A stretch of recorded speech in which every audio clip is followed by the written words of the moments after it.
Este tema de la censura tiene dos enfoques superpuestos que uno tiene que ver, podríamos decir, con lo jurídico y filosófico. Básicamente, ¿qué sería esto? Que es la libertad de expresión, ¿no? Sobre todo en esta cacareada democracia.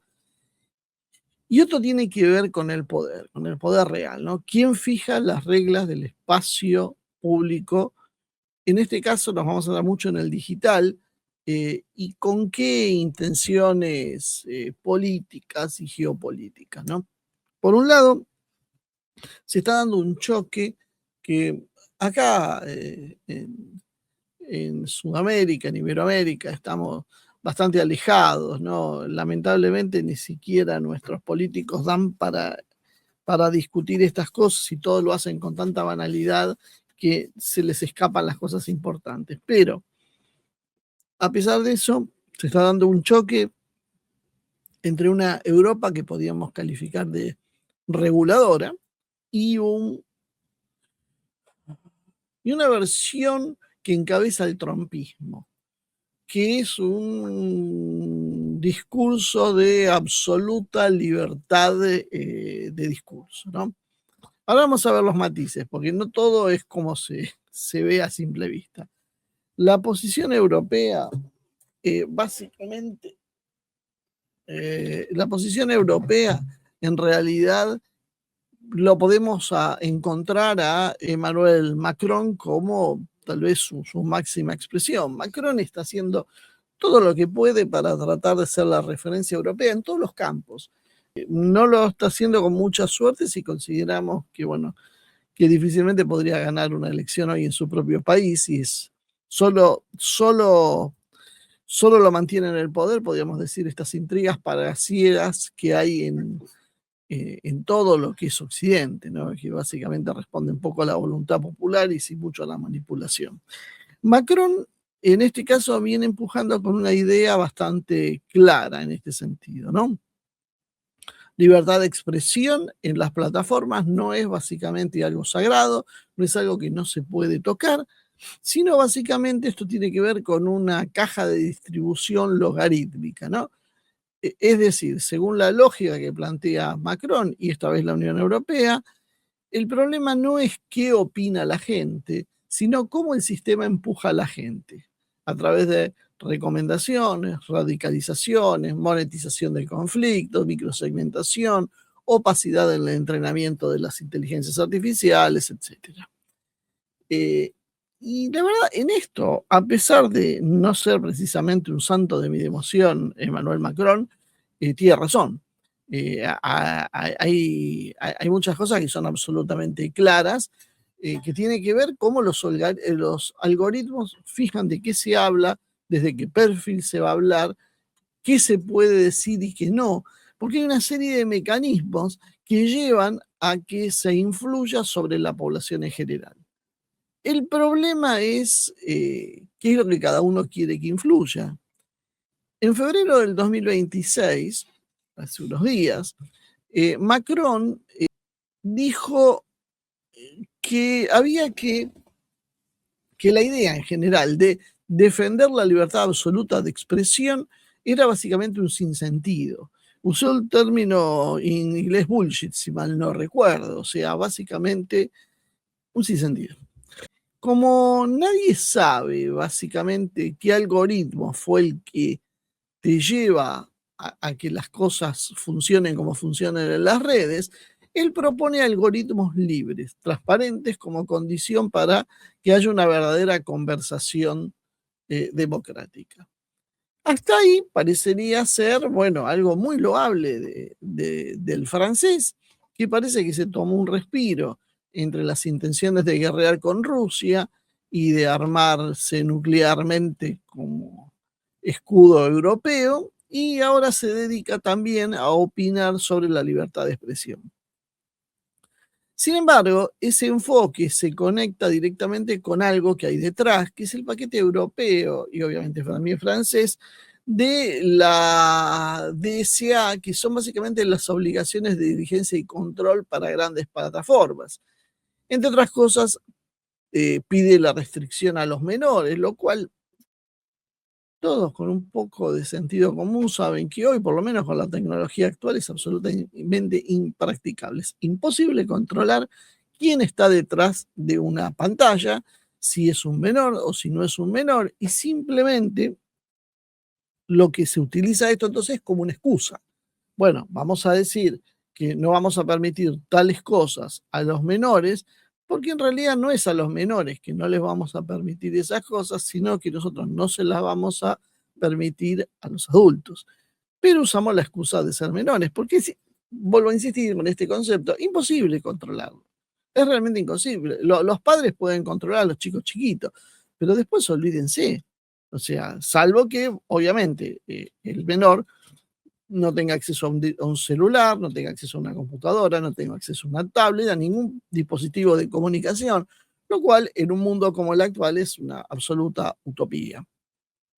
Entonces, se utiliza de esta manera en prohibiciones que usan como excusa la limitación de la edad y la verificación necesaria, piden el control por la desinformación y daño social como una política pública, porque Macron y sus amigos vienen insistiendo con la falsa información y los efectos de esa falsa información sobre la democracia. Ya sabemos en qué se basa. Las ideas woke, lo que tiene que ver con el cambio climático, lo que tiene que ver con una política determinada sobre inmigración, sobre salud, pretenden cada una de las áreas de la vida cotidiana habían sido control de los medios de comunicación durante muchísimos años, décadas. Luego de eso, cuando irrumpen las plataformas, lo que nosotros empezamos a notar es que esto empieza a salirse un poco de control.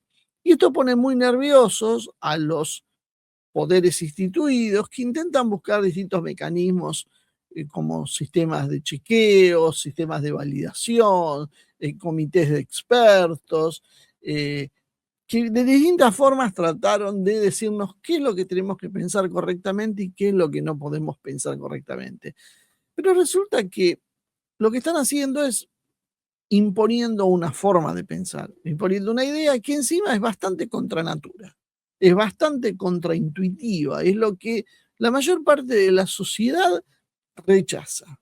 Pero bueno, nos dicen que tenemos que ser tolerantes, que tenemos que ser abiertos, tenemos que ser modernos y una serie de cosas más para explicarnos que debemos aceptar eso. Y si no lo aceptamos y seguimos insistiendo con que nuestro punto de vista es diferente, bueno, se le da una vueltita más de rosca y se empiezan a considerar que estos son discursos de odio que tienen que ser penados por la ley, que tiene que ser entonces una política de acción pública que trabaje sobre eso y nos enseñe al resto de los ciudadanos a pensar qué está bien, qué está mal, y a explicarnos que hay un discurso que es oficial y es el que hay que aceptar. Y si no, bueno, no podrá ser bienvenido en la sociedad.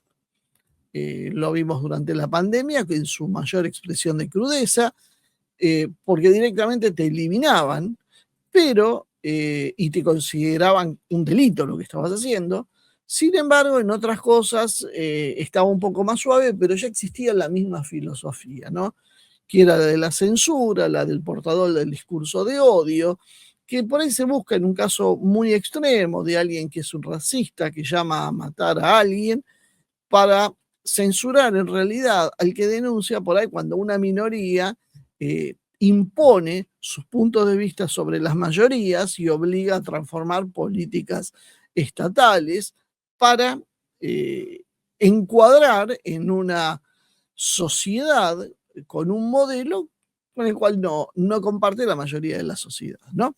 Entonces, se va más o menos entendiendo. A Macron le parece una excelente idea, o les parecía a los europeos una excelente idea, imponer, por ejemplo, las visiones de género, la política de cero carbono, las políticas de libertad migratoria totalmente abierta. Todas estas ideas les parecía que no podían ser discutidas y que había que imponerlas.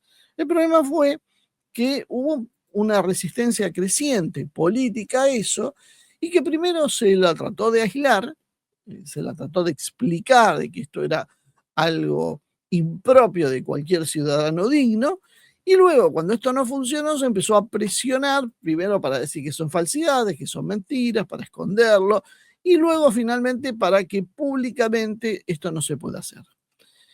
Y ha llegado a situaciones realmente complicadas. Ha habido, sabemos en países europeos, por ejemplo, padres arrestados por haber expresado públicamente que se oponían a determinados currículums o contenidos de la currícula estatal o privada que se dictaba en sus países. Simplemente había una forma de ver el mundo y no se aceptaba una segunda forma porque no tener una visión alternativa a esa que los poderes proponían significaba básicamente ser intolerante. Y después nos explicaron que eso es un discurso de odio y que es muy peligroso, y ahora van por un paso más decisivo, que es identificarse, que cada uno que esté navegando esté poniendo cada opinión con nombre y apellido para de esa manera poder luego sancionar a cualquiera que se exprese incorrectamente. Porque ahora hay mucho anonimato y entonces, claro, eso obviamente, el anonimato tiene cosas buenas y tiene cosas malas. Por supuesto, yo no voy a desconocer que hay un montón de problemas que vienen asociados con esto, pero lo que yo estoy hablando es del espíritu de lo que están haciendo. Están tratando en realidad de controlar el discurso con la excusa de tener una sociedad más tolerante y más sana. Filosóficamente, esto se apoya en una idea de, bueno, de la peligrosidad de la falsa información, de los efectos dañinos sobre la democracia, y expresa, resumen de alguna manera una idea continental, podríamos decir, sobre la forma en que debe administrarse la libertad de expresión, donde se considera que no es un derecho absoluto aislado, sino es un derecho que convive con el orden público, con la protección de menores, con la honra, los problemas que puede traer a la incitación a la violencia y la necesidad de una cohesión social. No es algo extraño porque Europa, por diseño, es una sociedad mucho más estructurada que en sus límites legales que la estadounidense, y esto lo asume en su conformación legal constitucional. Los europeos creen en eso. No, ahora no mezclemos esto con lo económico, porque aquí es uno de los problemas que hay, ¿no? Entonces, una cosa es controlar las grandes fortunas y ponerle límites sociales, y otra cosa distinta es obligarte a que vos digas, por ejemplo, que un hombre puede ser una mujer según se autoperciba, porque eso es la línea oficial, eso es lo que han llegado un grupo de expertos, por lo tanto no se puede ir en contra de esa opinión. Y esa es la posición europea. Por otro lado, está la posición trumpista. Eh, Digo trumpista en general, pero el más conocido en esto tal vez sea Vance, el vicepresidente de Estados Unidos, que funciona como una especie de ariete. El trumpismo va por el camino inverso al europeo. ¿Qué dice? Básicamente que la moderación y la regulación funcionan como censura, y la regulación europea no tiene otro fin que el de blindar a las élites frente a votantes disconformes y ante los movimientos establishment. Esto, por supuesto, a primera vista también es una verdad grande como un elefante.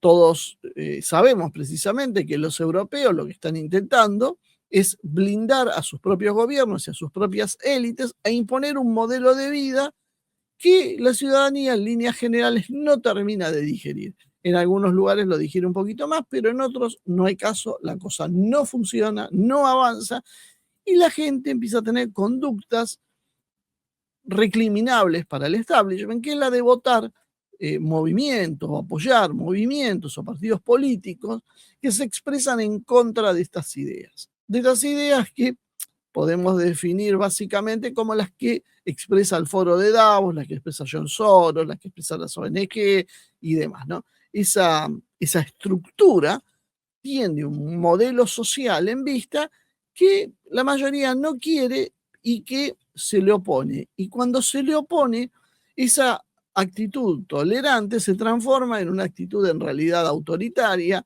se cierran elecciones cuando no gustan los resultados, se prohíbe candidatos, se prohíben expresiones, se les niega acceso a lugares de expresión y lugares políticos y demás, todo en aras de poder ser intolerante con el intolerante. Es decir, la tolerancia solo está reservada a los tolerantes, es decir, a aquellos que piensan como nosotros. Esto es lo que viene a denunciar Vance. Pero esperemos, porque no todo tan lindo como parece. Porque Estados Unidos para esto no es solo declamativo, ojo. Estados Unidos esto lo está transformando en una política concreta con Trump. De ahí a muchas de las tensiones internas que hay. Estados Unidos impuso restricciones, visas, prohibiciones a europeos vinculados a campaña de lo que se conoce como antiodio o antidesinformación, que más que antiodio o antidesinformación es una posición política woke, que la que yo te decía es más amplia, pero consideremos para que se entienda en términos simples. Woke. Y los que se oponen a eso, o los que quieren imponer eso en base al discurso antiodio, como proclaman, Estados Unidos los ha sancionado. Y hay algunos ejemplos como uno asociado al diseño de estas directrices, como es Thierry Breton, que en Europa se interpretó como una intimidación y una injerencia sobre cómo los europeos deberían legislar en su propio espacio digital. Empezamos con los problemas de jurisdicciones. Thierry Breton en realidad es un político que Estados Unidos señala como la cara agresiva de la Digital Services Act. La DSA fue comisario europeo del mercado interior entre el 2019 y 2024 y desde ese cargo empujó y defendió este paquete disciplinario que se enfoca precisamente en las grandes plataformas como X, las de Meta, las de Google, etcétera, que no casualmente son estadounidenses. Los europeos quieren que controlen los grandes medios, el discurso, porque son los medios serios, los europeos, los estadounidenses que lo controlen las plataformas. Esos medios generalmente son europeos, o los europeos tienen mucho peso. En las plataformas el peso europeo se diluye sustancialmente. ¿Por qué esto es un ejemplo? Porque además de haber sido el impulsor de este programa, se hizo también conocido por intervenir públicamente frente a las plataformas con cartas abiertas, advertencias, presiones y regulaciones, que retroalimentó la acusación del trumpismo de que en Europa ya no se regulan procedimientos, sino que lo que se termina haciendo es militando el control del discurso. Básicamente, los estadounidenses del trumpismo, ¿no? Por supuesto, porque los demócratas están de acuerdo con la posición europea. El trumpismo lo que dice es que ustedes lo que están es a favor del control del discurso político. El Estado tiene que intervenir y tiene que poner cuáles son las reglas, cuáles son las políticas aceptables y cuáles no, y actuar de esa manera. Entonces, en el 2025, a fines del 2025, Trump impuso restricciones de visa a 5 europeos vinculados a campañas antiodio y antidesinformación, entre ellos Breton. Francia, Alemania y la Comisión Europea lo denunciaron como intimidación y ataque a la soberanía digital europea, porque para Bruselas esta estructura del DSA tiene que ver con las reglas democráticas para ordenar el espacio digital. Para el trumpismo esto es censura extraterritorial disfrazada de regulación y Breton es el ejemplo de esto. Y acá empiezan los problemas modernos. Uno podía legislar en su territorio, bárbaro. Ahora, la red social no funciona en un territorio. Funciona en un espacio cibernético. Puede tener la sede en cualquier lado. Y entra a cualquier lado. Y yo puedo conectarme a esa red de cualquier forma. Las discusiones en Europa están al orden del día. Muchos dicen esto todo es una discusión absurda porque se le pone un VPN y se acabó toda la historia. Con el VPN vos figurás que estás en otro lado y quedás fuera de la jurisdicción. Entonces, sí lo que empezamos a ver con esto es que la cuestión geopolítica es muy profunda, es una cuestión de modelos distintos entre el trumpismo, MAGA y esa corriente estadounidense y el globalismo. Algo que en general la mayoría de los medios de comunicación ignora, o por lo menos no trata adecuadamente. La mayoría de los medios de comunicación sigue hablándolo esto en términos de izquierda o derecha. Y es imposible entender el mundo actual en términos de izquierda o derecha.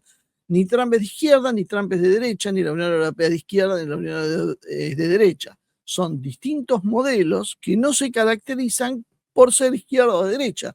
Cada uno dentro de su propio seno tiene políticas que uno puede identificar como más sociales o menos sociales. A veces uno concuerda más con una, a veces puede concordar más con la otra. Pero en líneas generales, entender esta disputa y que esta disputa, que después se va a reflejar en otros aspectos, en la política de aranceles de Trump, en la cuestión de la OTAN, en cómo se mira la guerra de Ucrania, en cuál es la posibilidad de participación en esa guerra, en qué hacer con Rusia. Hay un montón de aspectos que se revelan en realidad que el problema es casi de orden civilizatorio.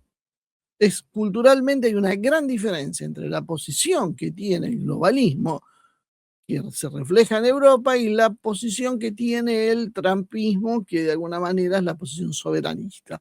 Lo que pasa es que nosotros tenemos creído que ser soberano significa es algo bueno y no ser soberano es algo malo.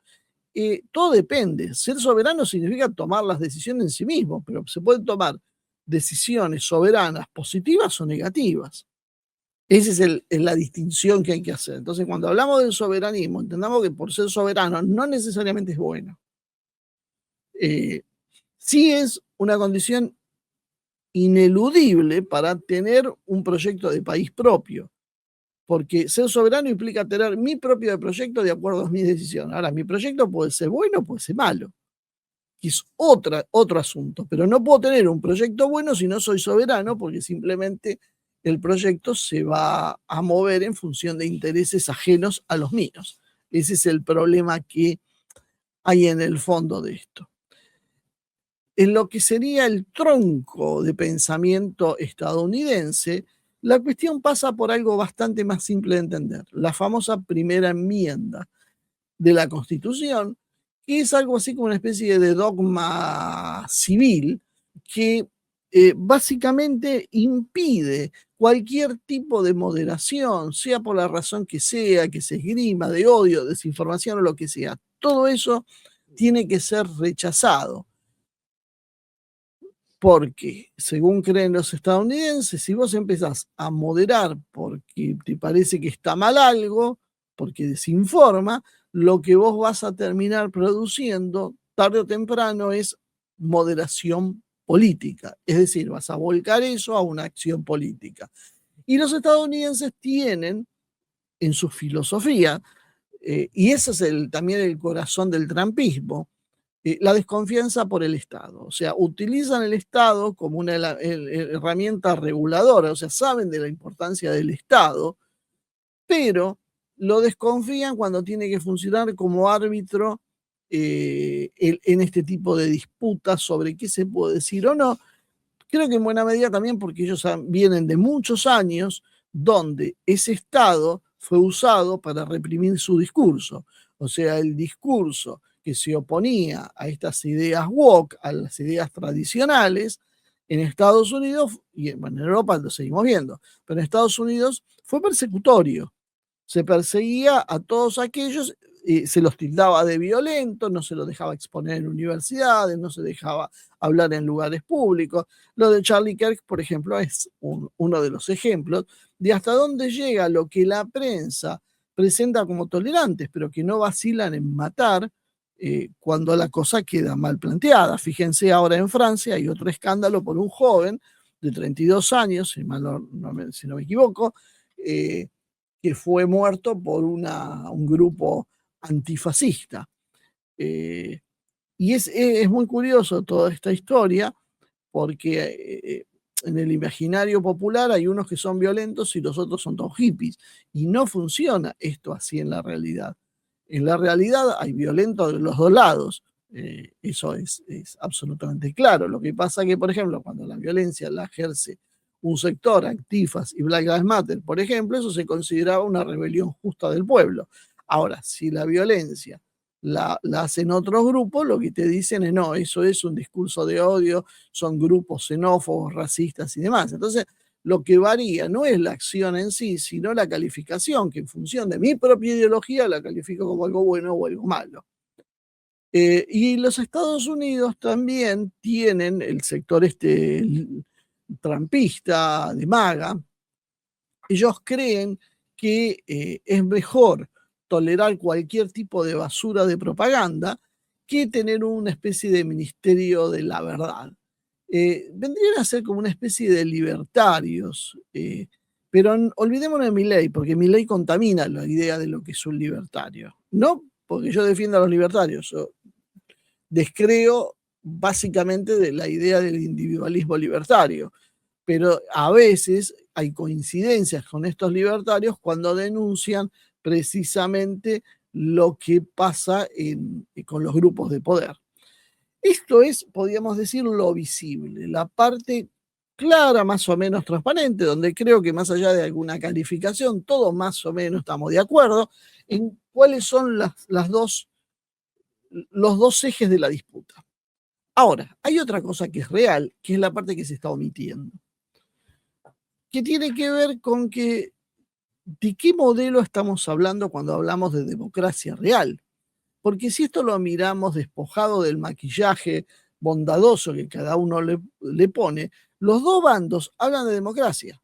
Tanto para, podríamos decir, el bando europeo como para el bando trampista, cada uno defiende su idea de la democracia y los dos consideran totalitario al otro. Discuten tal vez de dos definiciones distintas porque democracia para el trampismo, para MAGA, es la libre competencia de opiniones, la amenaza central a eso es la censura, y el enemigo es muy claro, es las ONG, o son las ONG, los medios de comunicación, las Big Tech, cuando se alinean con los discursos progres, y las fundaciones, los think tank y el propio Estado. Por otro lado, la democracia como integralidad del proceso público es el sello de la Unión Europea, donde consideran que la amenaza central es la manipulación a la esfera pública vía algoritmos opacos, operaciones informativas, de adicción, de polarización, captura por intereses privados, que todo esto es cierto, y que esto tiene que ver entonces con conformar un enemigo, que el enemigo entonces se resume a un ecosistema de plataformas que son capaces de alterar la conducta social porque no tienen controles democráticos. Es decir, de alguna manera, las corporaciones que controlan esto empiezan a ejercer el papel del Estado. El remedio que ofrecen los europeos entonces es más regulación, más transparencia, más trazabilidad y deberes del cuidado. Es decir, esto no es un detalle menor, no es una cuestión académica. Básicamente, los europeos definen que el Estado tiene que corregir el debate para evitar daños. Es decir, por su propia definición, una forma de autoritarismo blando. Y ahí uno empieza a dudar y a quedarse pensando, ¿no? Porque nos vamos encontrando con dos grupos que tienen razón en parte de lo que dicen y también tienen razón en lo que acusan al otro. Por otro lado, la cuestión del papel del Estado es central. Los europeos creen que debe ser usado, los otros saben que le van a usar el Estado para imponer ideas con las cuales no concuerdan.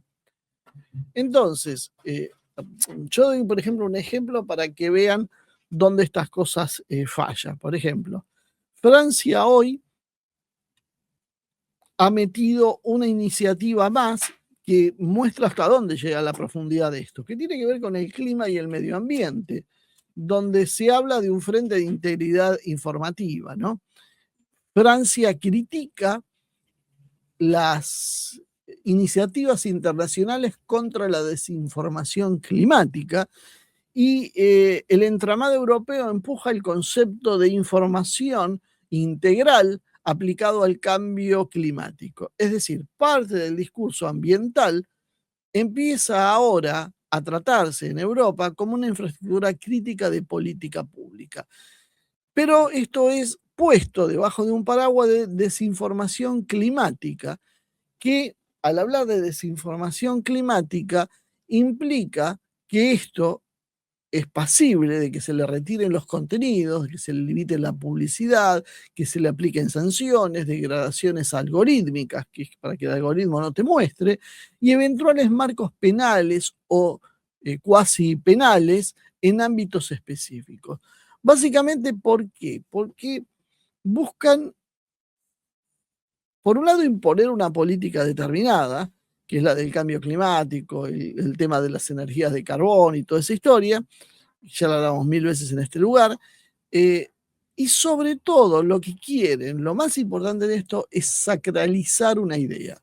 Es decir, la ciencia dice, los expertos dicen y la urgencia establece, aunque los expertos sean un grupo que ellos pagan y el resto no tiene voz, aunque la ciencia no tenga una posición unánime y muchas veces sea contraria, y la urgencia se la dan simplemente los políticos.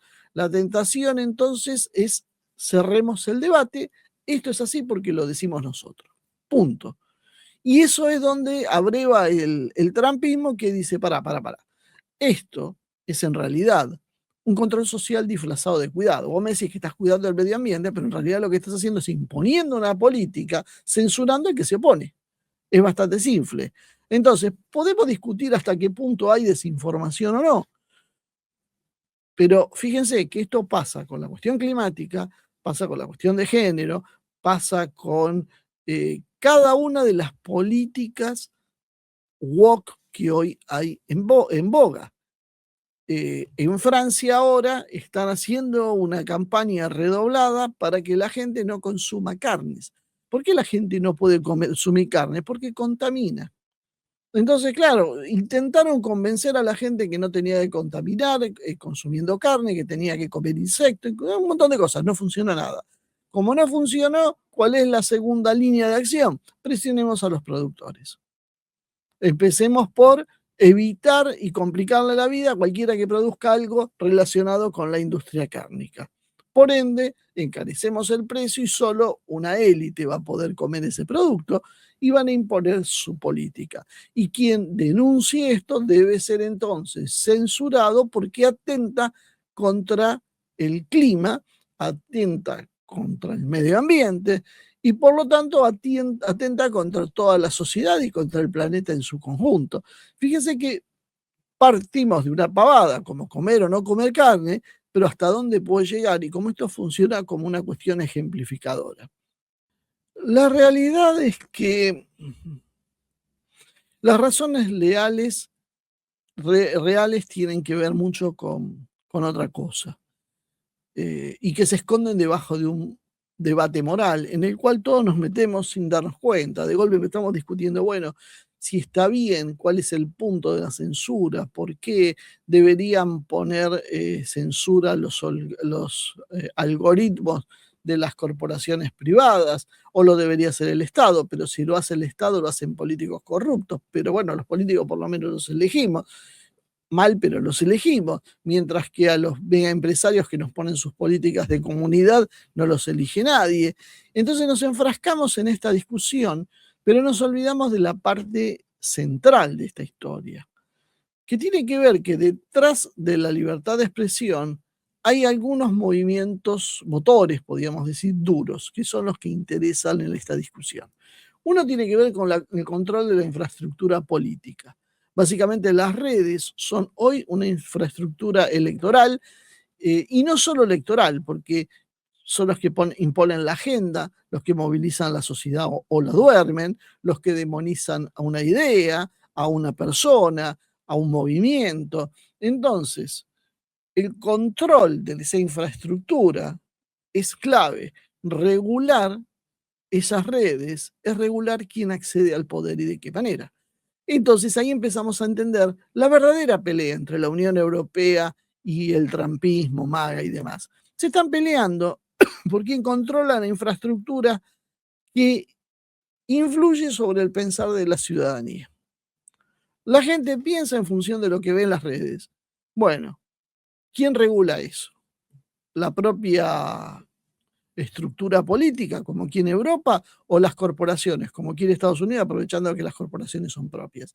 Porque no piensa lo mismo Estados Unidos cuando quien influye es una corporación extranjera, como es el caso de TikTok. Cuando TikTok pertenecía a China, ahí era un atentado contra la seguridad nacional. Ahora, si pertenece a Estados Unidos, está todo maravilloso. Ahora, también sabemos lo que es estos burócratas controlando la opinión pública por la fuerza, como hacen en Europa. Segundo punto, soberanía digital versus poder estadounidense. Europa en realidad quiere que las empresas, mayoritariamente estadounidenses, obedezcan a las reglas europeas y paguen los costos. O sea, le reporten a Bruselas. Bruselas quiere que las empresas, las corporaciones de Estados Unidos, dentro de Europa obedezcan sus reglas. Actúen como Europa quiere. Esto poco menos que causa gracia en Estados Unidos, que lo ve básicamente como una limitación a su poder. Estados Unidos es el mega imperio, la superpotencia, porque tiene la capacidad de hacer eso. Si los europeos creen que las corporaciones estadounidenses van a pedirle permiso a Bruselas para publicar algo, bueno, están muy equivocados. Y ahí viene parte del lío. Por eso la pelea con el DCA y con las sanciones y las represalias que toma Estados Unidos, porque ustedes no nos van a decir a nosotros cómo tenemos que hacer las cosas. Y los europeos dicen, no, acá adentro mandamos nosotros. Bueno, están dirimiendo quién manda. Será el territorio europeo, pero no nos olvidemos que Europa depende de Estados Unidos. Gestión del orden interno es otro de los pilares. Europa tiene sociedades tensionadas por muchos aspectos. La cuestión identitaria, la cuestión de las migraciones, el problema económico con un Estado militar que se derrumba, la seguridad. Entonces, un discurso incendiario tampoco es algo que imaginan teóricamente, pero que no tiene un contacto con la realidad. Sí lo tiene, por supuesto, y puede proyectar fuerza en la calle. Y bien lo saben los europeos, porque ellos han hecho revoluciones como la del Euromaidán en Ucrania, que fíjense dónde ha terminado. Es decir, ellos son muy conscientes que se puede estimular a la población para que salga y atente contra sus propios intereses.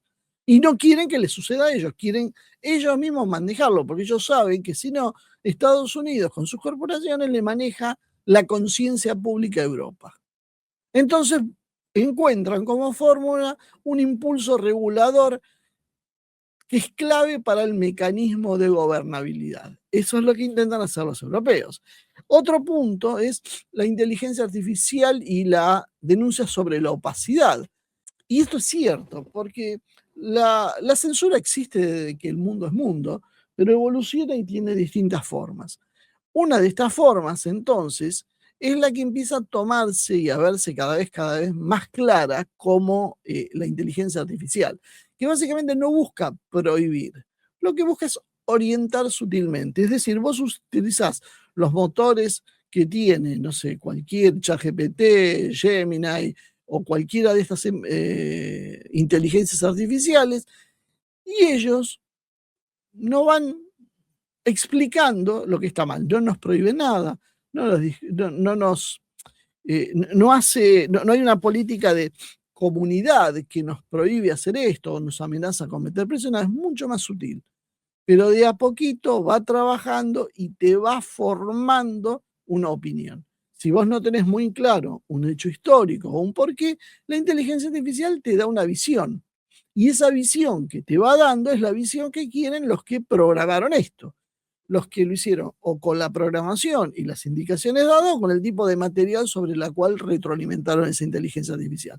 Pero en definitiva, la inteligencia artificial empieza a modelar la forma de pensar de las sociedades. Y Bonnie decía hace no mucho, yo empiezo a notar que la gente habla como la inteligencia artificial. Hay giros que yo veo que los tiene ChatGPT y que hablan. Bueno, se habla ya de que ChatGPT tiene distintas versiones que yo he escuchado, entre 200 y 800 millones de usuarios, ChatGPT.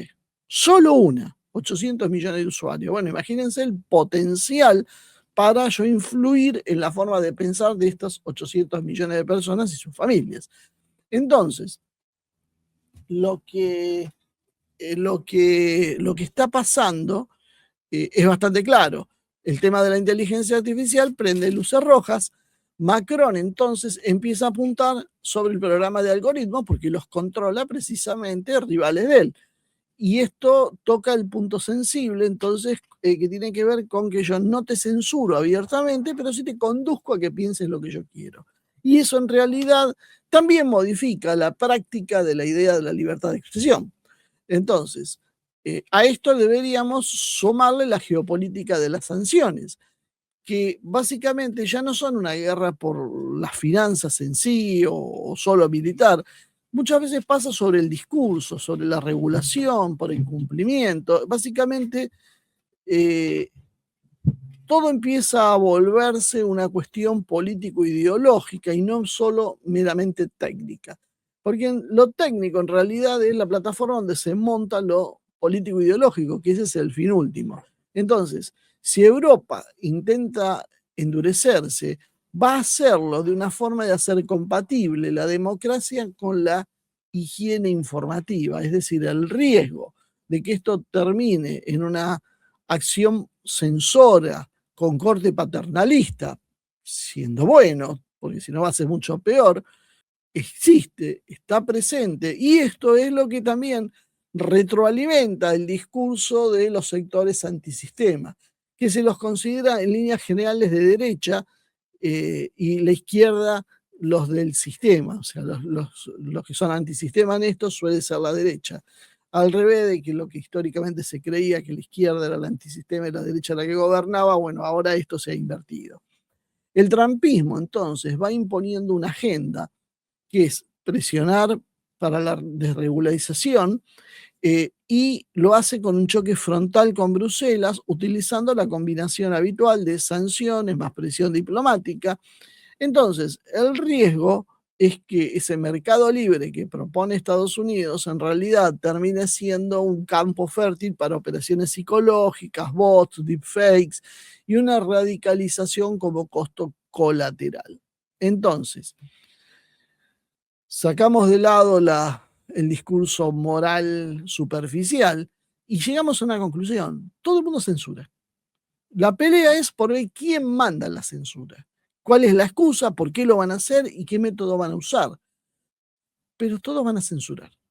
Hay dos tipos de censura y tal vez una tercera flotando más peligrosa. Tenemos la censura estatal o paraestatal europea, que es ley, regulación, sanción, y se vende esto básicamente como la seguridad ante los discursos de odio para proteger a los menores, para proteger la democracia, el clima y para luchar contra la desinformación. El resultado de esto es que si esto triunfa, las plataformas se tienen que cubrir legalmente y sobremoderan lo que pasa para no tener problemas, simplemente es un bozal para todos. Por otro lado, tenemos la censura corporativa, porque Estados Unidos habla de libertad, libertad, libertad, pero en realidad también ejerce una censura, porque las Big Tech tienen sus famosas políticas de comunidad. Si no las sacamos, vamos a ver cualquier cosa, pero si las mantenemos, empezamos a ver que hay reglas privadas que dicen cómo hay que funcionar. Nadie las vota, no hay un proceso de consenso real, no hay una igualdad de trato garantizada, nada. Simplemente hay lobby y presión política en ambos sentidos. Por un lado, el Estado europeo que te dice qué es lo que vos tenés que hacer y pensar si no te sanciona, y si no, las redes estadounidenses que son más sutiles, pero que tienen sus políticas de comunidad, que es básicamente lo que se le antojó a los dueños de la plataforma que vos podés decir y hacer, porque si no contravenís esas políticas y todos hemos visto lo que significa. Es el cierre de tu canal, la proscripción, las medidas son extremadamente duras. Entonces, censura corporativa estadounidense, políticas de comunidad, como dijimos, ahí no vota, nadie elige nada. Censura algorítmica, que funciona como la desaparición. O sea, no estás prohibido. Nosotros, por ejemplo, no estamos prohibidos, pero sí estamos enterrados. Nuestros programas no son difundidos, no son mostrados, los algoritmos los esconden, es difícil, borran notificaciones, borran suscriptores, te bajan básicamente la distribución, te desmonetizan, te sacan de la lista de recomendaciones. Es todo un sistema invisible, pero precisamente por eso es mucho más poderoso y opera tanto con la presión estatal o como con los intereses privados, da lo mismo. Y eso es lo que Macron señala. Eh, Aunque no te borren, aunque no te censuren, porque Estados Unidos dice que ellos no censuran, la realidad es que ellos sí también lo hacen, porque la libertad de expresión en realidad es un decorado cuando está sujeto a las políticas de comunidad reguladas por el algoritmo que hace lo que se le da la gana. El punto clave entonces pasa por la discusión pública sobre entender que hay una falsedad entre Europa censura, Estados Unidos también defiende la democracia. Estados Unidos tiene una censura privada a través de las plataformas y presión estatal que va en ese sentido. Europa tiene una censura regulatoria y también presión sobre las plataformas por cumplimiento. En ambos casos, el ciudadano queda en el medio de este proceso y tiene cada vez menos control. Entonces, ¿qué se está disputando en verdad? No es censura sí o no. Eso ya está, eso ya se perdió, ya censura hay, punto. Lo que se disputa es quién define lo aceptable de esa censura, hasta dónde, en qué, por qué. Si es un Estado, si es una corporación, si es una coalición, si son las ONG, si son académicos, si es una mezcla heterogénea de toda esta gente. Se discute qué temas van a quedar blindados. Por ejemplo, se puede hablar de clima, de migración, de salud, de guerra, de identidades, de elecciones. Hay temas que son intocables.